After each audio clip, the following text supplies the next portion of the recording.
is within the context of two separate, not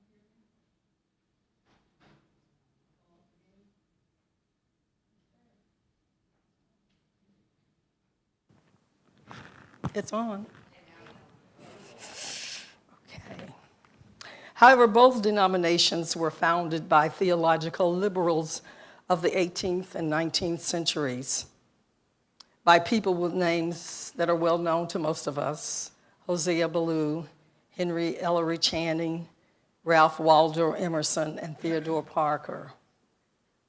In 1961, the Universalist Church of America, founded in 1793, and the American Unitarian Associations, founded in 1825, consolidated their organizations to become what is now the Unitarian Universalist Association.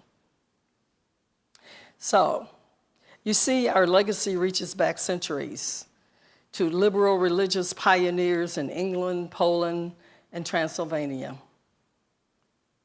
So last May, we celebrated the 200th anniversary of the American Unitarian Association. And while each denomination may have started in different ways and under different circumstances, with the Universalists gathering membership from small tradesmen, farmers, and wage earners, while on the other hand, from the movement's beginning, Unitarians had long established strong churches. However, both Unitarian and Universalist denominations were founded on hopeful heresies, and both trace their roots far back into the distant past, and from the beginning have been strikingly optimistic in their understanding of human nature, God, and salvation.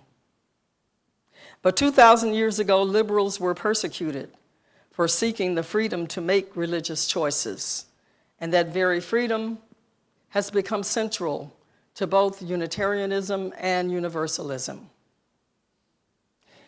In 2018, we celebrated the Edict of Torah and 450 years of religious freedom. However, the road from then to now was long and arduous, beginning with the 7 principles both Unitarian and Universalists agreed upon. Our congregations affirm and promote these principles, which we hold as strong values and moral guides, and we live them out within a living tradition of wisdom and spirituality, drawn from sources as diverse as science, poetry, scripture, and personal experience. As Unitarian Universalists, we are free to choose our beliefs because we have radical roots and a history of self-motivated spiritual people. We think for ourselves and recognize that life experience influences our beliefs more than anything. The free church tradition of which we are part does not offer up a creed or a certain set of beliefs that everyone must accept in order to belong. Instead, our communities are determined by commitment and participation. Our covenant, the promises we make to each other regarding how we will be a community of faith, is at the heart of what it means to be Unitarian Universalists. Throughout history, we have moved to the rhythms of mystery and wonder, prophecy, wisdom, teachings from ancient and modern sources, and nature herself. Our faith affirms the interdependence of all life on earth because there are common threads of meaning that unite all. Within Unitarian Universalism, you can bring your whole self, your full identity, your questioning mind, and your expansive heart. Because in a living tradition, we have more than one way of experiencing the world and understanding the sacred. This congregation is a place of safety and integrity, devoted to a vision of a world made better. We come together as equals and honor the diversity of everyone gathered here. We support each other in our quests for truth and well-being. We actively listen to each other with the intent to understand and assume good intent in those with whom we have differences and seek resolution in a kind and timely manner. Ours is a church of reason, not because the mind is free of errors, but because the dialogue of mind with mind and mind with itself refines religious thought. Ours is a church of moral work, not because we think morality is a sufficient religion, but because we know no better way of showing our gratitude to the holy and our confidence in each other. Ours is a church of conscience, not because we hold that conscience is infallible, but because it is the meeting place of the holy and the human spirit. Ours is a non-creedal church, not because we have no beliefs, but because we will not be restrained in our beliefs. As Unitarian Universalists, we are aligned in our desire to make a difference for the good.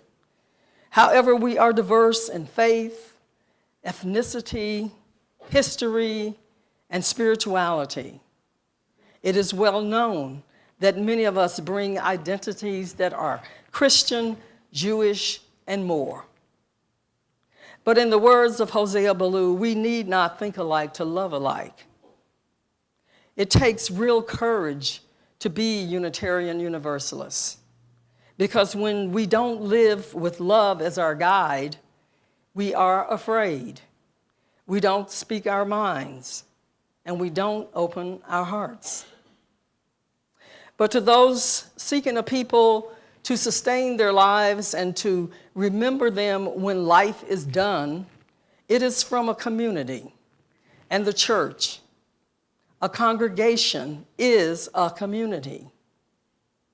The church is a community because through seeking and finding, through mutual giving and receiving, its members hold the light of the faith.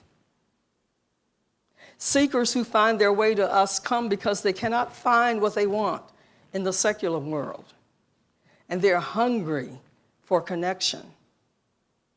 They're hungry for what they cannot find on Facebook, in a book group, on X, or Instagram. A congregation is gathered by shared values and purpose, with practices born of a unique faith tradition and understanding of the sacred. In congregations, we share each other's spiritual needs and reinforce each other. We're all left knowing that we share the same yearnings, the same spiritual loneliness, the same need of assurance, faith, and hope. We're not merely an audience, but a community. And a good religion has to open us up to the real diversity of the modern world. Reverend Mark Bellatini reminds us that for religion to be significant, it has to provide more than the comforts of community. He continues saying it also has to provide opportunities for deepening, for what I call spiritual growth, and for the casting down of false images and stereotypes, which hurts everyone.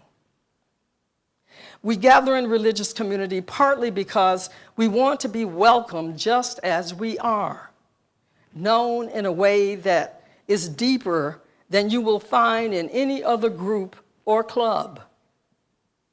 We also gather in religious community because we want to be part of something that calls us to be better than we are, more compassionate, more connected, with a deeper understanding of our place in the world. And so we gather with people who are like us in some ways and different in others, hoping that connections we build together will help us grow. Our work as liberal religious people is not to be competitive with others, finding ways to supersede them, but rather every one of us must find ways to supersede ourselves, to grow beyond our limitations and our constrictive boundaries, because church community is based not just on who we are, but also in who we want to become. You see, diversity must not end up being some sort of feel-good each and every one of us slogan, a word we keep in our back pocket to make us feel like we're broad-minded. Diversity is a gift, but unless it is received, it cannot be a gift.